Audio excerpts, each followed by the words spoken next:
Welcome back to AM Northwest. It's a childhood favorite with a grown-up spin. Here to share a Valentine's Day dessert and wine pairing from their cookbook, we welcome back co-authors of Oregon Wine and Food, Danielle Centoni and Kerry Newberry. Great to see you guys again. Thanks for having us back. And I have to say, the smell of this chocolate is incredible. Right? I know. It's all of these cocoa powders. So basically, you've probably seen natural cocoa powder. It's lighter. Oh, yeah. It's a lot more acidic. It's great in a lot of recipes, but Dutch process has been treated with the alkaline solution. So this is the lighter ground. one. Let me just show that. Okay. So this is the Dutch process, and then what we're using is extra dark. So it's extra Dutch, and it has a fudgier flavor and a deeper chocolate flavor. This is going to be brighter, more acidic.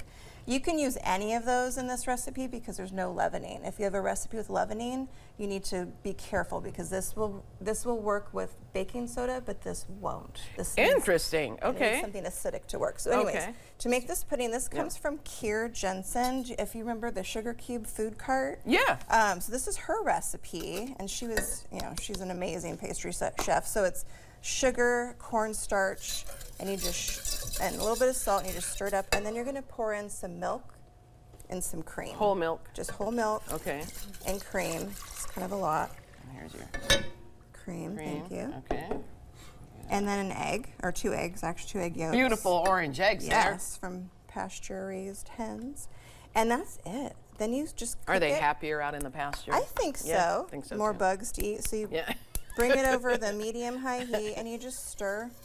And eventually, it's going to start to thicken. You put in your cocoa powder. And then, yeah, see how dark that is? Yeah. So if you want to chop this chocolate, at the end, once this is all thickened, we stir in some actual bittersweet chocolate to give it even more chocolate flavor. Yep. Okay. The smaller, the easier it melts. And then we also stir in some butter for that extra richness. And the thing about this recipe is the whipping cream topping. It has a little bit of espresso powder. Oh. Yeah. And that really pairs well with chocolate. It makes the chocolate taste even chocolatier and fudgier. So if you ever make brownies, throw in a little espresso powder. Like you won't taste coffee, it'll just taste more chocolatey. Yeah. And it'll just keep you awake all night. Yeah, it might. Yeah. I try not to eat it too close to bedtime. Chocolate's flying everywhere. I know, that's the hazard of chopping chocolate. And then it also has cardamom, and so cardamom and coffee go so well together. It's like a Swedish thing. Oh. So a little touch of cardamom just makes it that much more delicious. And then this really pairs well with wine. Tell me, Kerry, what do you suggest? I mean, so we have a that's the perfect Valentine's is, something chocolate and wine. Yeah, and so I always think there's a favorite quote I like by food writer MFK Fisher, and she says, wine and cheese are ageless companions, but I know a lot of people feel that way about chocolate. And what's great is we live in Pinot Noir country, and that is a great pairing for chocolate because Pinot has low tannins and also has that fruitiness to it, so it's going to complement the, and there's little often notes of baking spices in mocha or cocoa, so that is a perfect pairing for this pudding. And what we brought today, in the book we pair this with Cooper Mountain, which is, what's really interesting about them is they were one of the trailblazers in sustainability. So they were one of the first to, in the 1970s, they planted grapes, but they were one of the first to start growing organically and biodynamically. Wow. Which is pretty cool. And so, yes, we have one of their Pinots. It seems like you have to have a red on Valentine's Day, even just in general.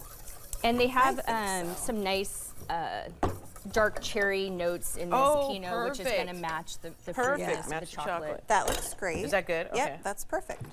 And then, wait, we need to take a we sip gotta of the try wine. some of this wine. All right. Back off. Here we go. I want to get in front of you. Yeah, here's the chocolate. Cheers. Here's the chocolate. Valentine's Day. Cheers to chocolate.